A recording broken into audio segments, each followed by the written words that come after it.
Hello, everyone, and welcome back. We are in episode 2 of the three-part conversation series titled The Future of Work, A Multigenerational Perspective.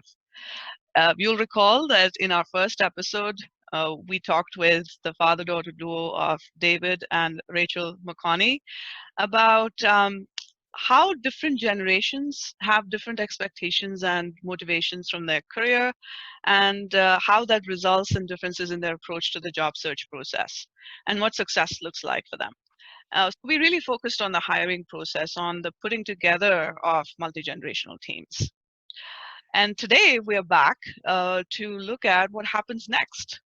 What happens in the workplace once all these people from diverse backgrounds and generations have been hired and are at the workplace? What happens next? So I'm really excited to have Rachael and David back with us today to kick us off on the second episode of this three-part conversation series. So with that, over to you guys. Hi everyone, it's good to be back and to be having part 2 of the conversation. I'm Rachael, and I just wanted to start by saying, when we set out and had this conversation and started talking about what episode 2 would look like, we talked about the fact that any good leader is going to hire a multi-generational team. That's going to be the strategy that they're going to take if they have the ability to really look forward into the future and see success from a long-term perspective. But just because they do that, it doesn't mean that the work is done at that point once the team is hired. And so we pulled a quote from Amy Lynch that you can see on the screen here that we thought really kind of captivated this concept, that the diversity pays, the strategic diversity pays, the teams are going to be better. But at the end of the day, like I said, the work's not done there. Sometimes the hard part is that when you hire a team that has people with all these different perspectives, there are going to be some growing pains that you have to go through. And you can't let those growing pains kind of sabotage the team or ruin the efforts. So what that good leader will also do is think in advance about what the difficulties or natural biases might be, and they'll anticipate them and have a way to respond to those things. And I don't know if you have any different thoughts or perspectives on that. I'm sure you do. I always do. Thanks, Rachael. And Meenu, thank you again for helping us have this conversation. It's fun to be back with everyone.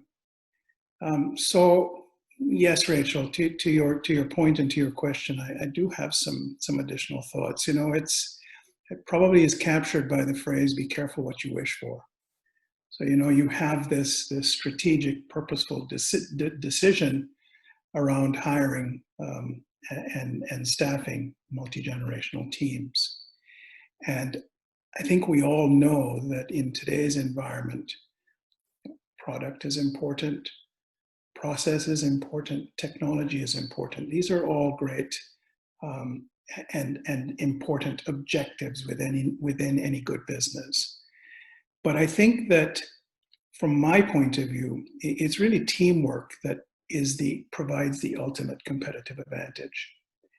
And so when one thinks about the dysfunction that is created as a consequence of a team that is constructed of folks who naturally have different perspectives, one has to approach it from the point of view that dysfunction is an important part of the building of a team. And from my point of view, as one who has had a few years of leadership experience, one of the things that I really like about that concept of dysfunction is that you lose the risk of an echo chamber. You lose the risk of just hearing what you want to hear and getting a lot of yes people around you. And you really have the opportunity within this very collaborative kind of environment to bring forward lots of different thoughts, lots of different ideas, and out of that, improve your competitive advantage, improve your positioning, improve your understanding of your customer, all of the things that go with being successful as an organization. Importantly, how you do that, and we'll talk a little bit about that today, really sort of sets the tone for then how each team member contributes to the whole and what happens with that. So this was probably in some ways the easy part of the conversation, but in it being easy, it made it harder. And it was really interesting for Rachael and me to talk about that in the context of sort of what she looks for as part of a team, and what I look for as part of a team, and how we collaborate together on that. Yeah, and I just want to add to that, because we, like my dad was saying, this was the easy part of the conversation, but the hard one, because we kept wanting, as we were discussing this, to jump to what ultimately will be episode 3, providing solutions to the problems that might be identified when working on a team. But that's not what this episode is about. It's not about the solutions. It's identifying the problems or difficulties. What difficulties might arise and might exist because of hiring this multi-generational team. So we sort of had to rein ourselves in a little bit as we were talking about it, because we kept just like overshooting and taking the extra step. But I think that this conversation is an interesting one for sure, because once we got the concept solidified in our minds, it really wasn't difficult for either of us to pull out what preconceived notions and biases we might have based on our generation. That actually did not take very long at all, because I think that ultimately we've experienced them and we've felt them on every team that we've been on. I don't know if you have any thoughts on that, or examples maybe of times when you've been through that or felt that. But I know I can think of a few. Yeah, no, it's a really good way of putting it, because we did the thing that people naturally do, right? Which is go look for the solution, go look for the answer. And we had to force ourselves constantly through the conversation to go back to the why question. And I've listened to and worked with good coaches, one of them who happens to be on this call, who keeps reminding me in some of these conversations, and has reminded me that start with the right set of questions, because often that will lead you to the right result. And so Rachael is right. We did have to keep sort of forcing each other back to, hang on, don't go there yet. That's for the next episode in the series, right? But something that you said here, sorry to interrupt. Yeah. Something quickly that came up for me was, so I've been a business analyst in some of my previous roles, and I always found that one of the most critical skills for a business analyst, doesn't matter in what industry, is the ability to ask the most powerful questions. And we touched upon this in the last episode as well a little bit, but both of you talked about identifying the problem. You talked about how you had to rein yourselves in, and I think that is something I definitely have seen as a common characteristic in most organizations, regardless of the kind of diversity that exists within teams. That our tendency is to quickly fix things. Mm-hmm. Instead of sitting with it and really making sure that we've understood the problem from all perspectives. So I've learned some of these lessons the hard way. David, you'll know about those. And one other thing I wanted to also call out that I found very interesting in what you said, David, was I don't think I've heard this positive spin on the term dysfunction before. And I did want to call that out because, and I actually had a question for Rachael I'll come to that towards the end of our conversation today. But what was interesting for me in hearing that is the decision on the strategic decision, as both of you mentioned, of hiring a multi-generational team has already been made. Now, the next, from a flow perspective, the next thing that happens is you have this team and there is bound to be dysfunction. And so acceptance of that fact, I think, will go a long way for organizations to figure out meaningful ways of engaging with that diversity. And I think that that's one of the challenges we continue to see, is we have diversity, not just in terms of generation, but in other types of diversity. But a lot of times organizations struggle with figuring out how to include everyone. That's the challenge that I've. Yeah, it's a huge challenge. And Rachel, sorry to jump in, but it's a big deal, right? All of the reading that you do, all of the conversation that you participate in, you hear a lot of words like diversity, like inclusion, like empathy, like transparency. And I think that for me in particular, where the changing workforce has changed the dynamic, right? So there are more Gen Xers in the C-suite today than there are boomers. Yep. There are more of the younger generation coming into the workforce and more of the older generations leaving the workforce, which of itself suggests change is necessary. And change is hard.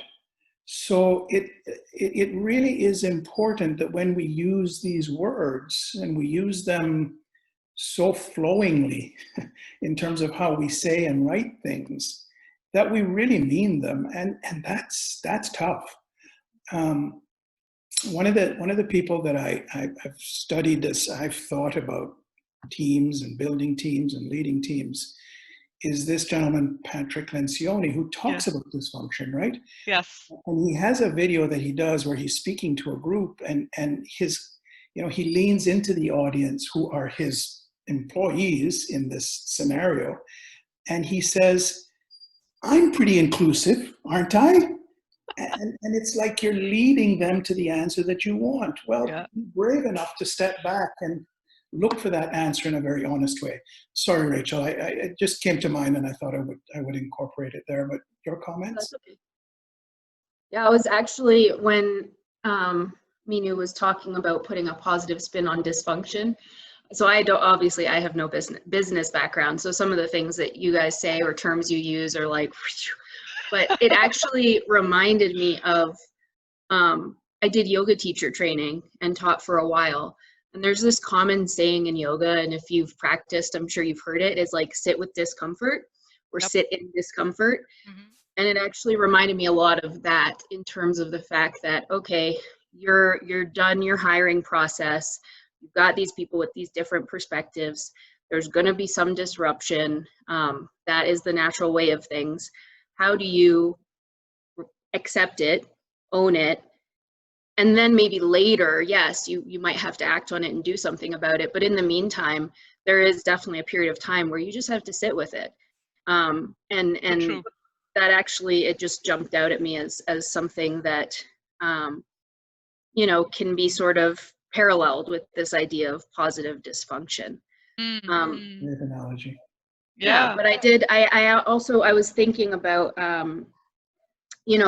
some of the things, the common conceptions that I might have, or preconceived notions that I might have as a millennial working on a multi-generational team if I'm working with a boomer. And so before I kind of go through and list some of those, I was going to say to my dad, what are some of the things, preconceived notions or ideas about yourself that you might have working on a team with people from a younger generation? See how she turned that on me? Sorry. Yeah, no, but it's right, huh? And we all have those preconceived notions. interesting to me, though, and one of the things I think we touched on a little bit in episode 1, but one of the things I found particularly interesting when I saw it in writing is that, if you look at the different generations, boomers and millennials are much more aligned, minus the technology, than boomers and Xers. And so it's almost as if what's old is new again, right? Yeah. And it's that, having lived and worked in Florida, and so the analogy of the alligator flipping the tail, right? It's a little bit like that too. It's there's the reaction to what went before, and then there's the adjustment as we see some of the good of what went before, minus some of the things that need to be changed. And so I think, Rachel, what I found, Minu, was that some of the similarities that Rachel and I felt actually were proven out by some of this additional reading and research that I did that said, hey, millennials and boomers actually work pretty well together. Xers are in some ways, as I saw the term referred to, as the outlier, right? They're the ones who really are in the position of influence more than the boomer who is leaving the workforce, depending on where in that span of time you exist. I sort of happen to be one of the newer boomers, so I'm still around for a little while. But I think Rachel, to answer your question, a lot of the differences for me are maybe more stark when I compare myself to the Xer, and less stark when I compare myself to the millennial, except that the millennial tends to be is more often than not, certainly in my case, a better user of technology. Although I strive for that every single day, as we talked about in episode 1. But I think the big difference is that the boomer defines themselves by their work environment, whereas your generation defines itself by its life experience, broader than just its work experience. And sometimes that creates not necessarily conflict, but at least difference in thought, right? Difference in approach. I don't know. What do you think? Yeah, no, I actually think it's a good point. I hadn't necessarily thought about, but it makes sense to me. Like, I am a strong advocate of my work is not my life. It's just a piece of it. And, I can't bring a lot to my work if I don't kind of step back and refuel myself. And I think that is not a new notion, but newer in that it wasn't something that boomers necessarily thought about. I feel like, maybe I'm wrong, but I feel like you guys often worked yourself to the bone a little bit. And I don't think that we have that same thought process. I do feel that we have maybe this is my natural bias coming in, but like a better grasp on work-life balance, perhaps, just in the way that we think about things. And, I've read time and time again that millennials really think about the greater good and how they can contribute to the greater good. And they think of themselves as, a piece of that, a piece of the bigger picture. And so I'm wondering kind of your thought about that, because it's been my conception that, while we think about the greater good and try to contribute to it, sometimes boomers have a better way of focusing on the bottom line specific to whatever company they're working for, whatever goals they have. So I'm wondering your thought about that as well. Yeah, I think there's a lot of truth in that. I think the natural tendency of the boomer is to be defined by their work, right? More than certainly the millennial. And I strive to adjust that in my own life, but it's still part of it, right? I still think about some of the things that I did and do today in that context of, you know, my work defines my thinking defines my work. And and so, you know, I smile when Rachael says, don't worry about preparing too much for this, right? Because that's what I do. But I do think that it's a great opportunity through this place of potential conflict, where we can actually end up with so much more positive outcome if we truly let go of some of those things that get in the way of causing us to listen to each other. Sometimes ego, a lot ego, I think, for many people. Yeah, I know, so you can tell me, but I'm not really going to listen, right? I'm going to pretend like I'm listening. And so that gets in the way. So this whole notion of it's really okay to understand and embrace the differences, I think is an important, and when you think about the characteristics of a leader, regardless their generation, I think it's someone who can understand those differences, embrace those differences, and leverage them in terms of an outcome that is owned by everyone, because I think that is important. I think, you know, we talked about teamwork as being a characteristic that wasn't unique to boomers or millennials. Both shared it. I think the other thing that both share is that I want to feel a part of the outcome. And I think millennials want to feel a part of the outcome, even though they may view the outcomes differently, or not so much the outcomes, but the journey differently. So I don't know, long-winded answer, but that's kind of what I see there. I think it's a good answer. And you know, when you talked about a good leader recognizing the potential, you know, shortcomings or whatever they are, we talked about summarizing those from each perspective and listing, say, like 5 things that the leader might have to recognize from our generation. So I'm thinking we could just go through what our couple of things might be. Are you okay with that? I'm okay with that, but Minu, you said you had a question, and I don't know if we answered the question in all of the conversation. Yeah. Actually, Rachael kind of touched. Yeah, Rachael kind of touched on that. I was going to ask, what was Rachel's definition or perspective on the term dysfunction? Yeah. And I really loved your yoga analogy, because I just want to say this one more thing. I realized that the comment you made about David and I coming from a business background and you coming from a different background, and you bringing out that yoga analogy, what that brought up for me is that we have for so long compartmentalized all these things.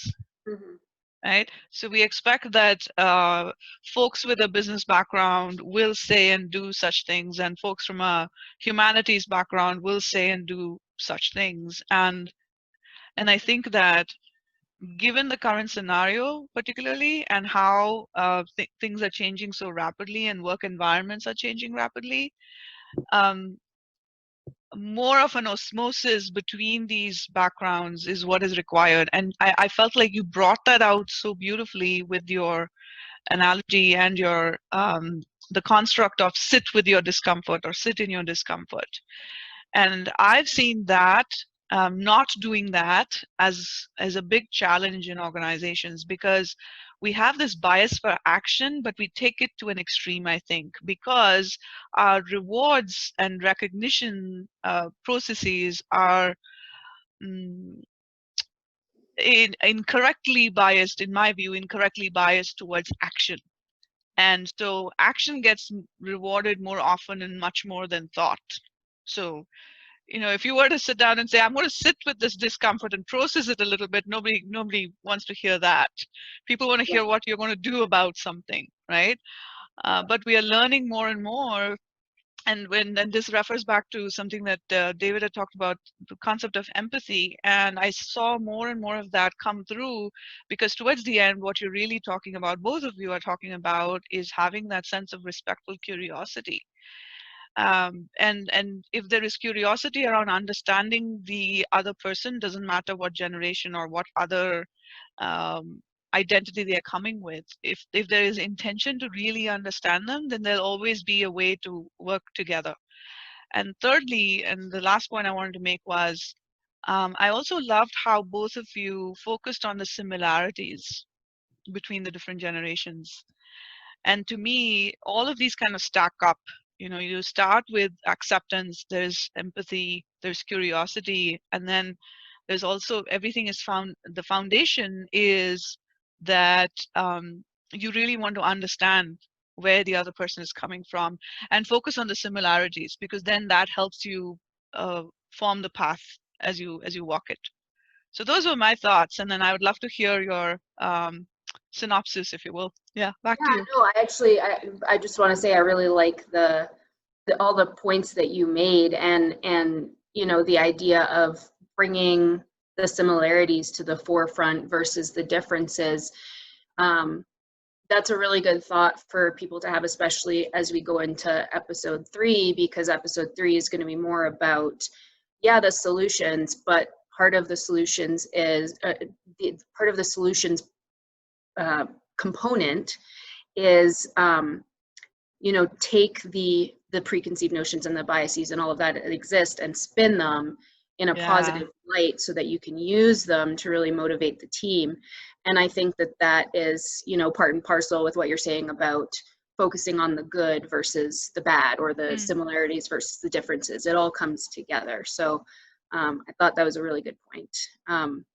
But synopsis wise, if I'm a leader and I need to recognize the differences so that I can then later use them and spin them positively, I would say, as a millennial, some of the things that I might bring to the table that could be my bias is that I'm probably more innovative and naturally tech savvy than some of the older generations that I'm working with. Except for you, of course. That I'm potentially more concerned with the greater good than the bottom line, and I'm looking for something really meaningful. It's possible that I don't understand why we need to regularly meet in person and have face-to-face interactions, because I feel that work can get done really well remotely. And it's also possible that I strongly feel that those face-to-face interactions sometimes I have the concept that I'm being micromanaged a little bit, and I want to be, trusted to do my work and to do it well. Those would be the things that I would bring to the table a little bit. Those are good things. Very insightful. Yeah. Yeah, and so some of the possibly, and I may be kind of feel strongly, just says to me that I really feel that way, I love the packaging. Yeah, me too. No, I think they're really good points, and maybe the counter, from my perspective. So, there's this concept, and I try to resist this, and I won't go to the solutioning yet. I'll try to leave that for episode 3, although it's my natural tendency to want to go to solutioning. Don't do it. I know. Do it. But it's it's this notion of I want to be part of the team, but I have more experience, so why can't I just lead the team, right? And I have to make sure I resist that. There's this concept that because my work has defined me, I must work harder than you, as opposed to I work different than you, because some of the things that you do are much more difficult than I do in terms of how you execute work. This whole notion of work from home, work from anywhere, all of those things, right? I think the other thing is it's a double-edged sword, or two sides of a coin. I don't know, is that you don't want to be taught because you know it all, right? But I also don't want to be taught because I'm not a good learner, right? And both of those things are false. As I think I said really forcefully in episode 1, I love learning, right? And just because you're of a certain generation or a certain age doesn't mean that you stop learning. The other one I think today particularly difficult is that working remotely impacts communication, because I like that physical contact in the context of being in the same room, having the same conversation. And so communication is suffering. Well, not necessarily so. It's just different, and it's how you work at it. I won't solution, sorry. And then where I probably started is where I'd like to end, and that is that this concept of technology, right? It's so important, but I find that sometimes it can get the better of the other things that are really critical in achieving success. The importance of the team, the importance of people, the importance of process, all of the things that are part and parcel of. So again, not to solution, but for my final comment maybe is that technology is a great enabler, but it needs to be in the hands of people who can leverage it in order for it to be that enabler. And that's why I think people and teams are so important.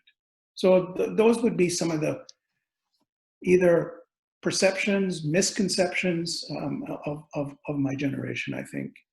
Mm. Like it. Well said. Any thoughts and insights about that as the person who's right smack in the middle? Yeah, I agree with a lot of what both of you said. So I find myself a little bit old-fashioned in relation to my generation. So I'm a Gen Xer. In that the use of technology. I love using technology and different tools. I'm always looking for that. But for me, the why is very important. So I don't like jumping to solutions in terms of using technology and tools without clearly understanding why is it that we're trying to do that. And so from a millennial perspective, I think that the greater good is important to me, and I share that with the millennials. But I also think that, and this is based on my own personal experience, a little bit of Maslow's theory is in action. I think that, so if I look at my parents and my grandparents' generations, they had to really work hard for everything that they had or they earned, and so it was harder for them to focus on the greater good when their own survival was in question. And I feel like and I know this, that I'm standing on their backs and shoulders to be able to think and do what I'm doing today. So I have that sense of gratitude and also the sense of privilege that I have right now to be able to think this way. So I think that so in summary, what I want to say here is that what I have captured as a fly on the wall in this conversation is really the focus on sitting with discomfort. I really, really love that. And spending time to understand the what is, right? So understanding where each person is coming from. It's kind of part of the sitting with discomfort. Not jumping to solutions. Calling out the biases and having this kind of an open conversation, saying that, hey, this is who I am and this is where I come from, and let's figure out, I want to know about you. So that sense of respectful curiosity, that's what I really witnessed here. And the last thing I would say is the intention around this, and the intention and the willingness to say, okay, here we are, and yes, it's not the best of circumstances depending on what it is, right? But then we want to make it work, and the focus on the similarities and the focus on reframing everything. That the coach in me was really looking at that, saying, how, like you started, David, with reframing dysfunction, and Rachel, your perspective on bringing it from a very different line of work into that, and to see all those things intersect and overlap so beautifully was wonderful. So I think for the audience that's going to watch this in a few days, we really would love to hear your thoughts on what you think you as individuals and your organizations can do to make these multi-generational teams work for everyone, and really set everyone up for success. So we'd love to hear your thoughts. Thank you for joining us, and thank you, David and Rachel. This is yet another fantastic conversation. Yeah, Meenu, thank you. Thanks for that was I think a wonderful summary, Rachel. Thanks for continuing to have the conversation with me. There's so much opportunity to learn, and I think if we can approach it in some of the ways that we've talked, just as a community, as a business community, as a community of people, boy, we have something wonderful in front of us. So thank you. Yeah. Absolutely. Thank you guys. Thank you both, Meenu, for facilitating, and yeah, I'm looking forward to hearing people's thoughts about the conversation and getting some other insights. Absolutely. Thank you both. Bye. And thank you everyone that's watching, and we'll be back with episode 3 in November. All right. Take care. Bye.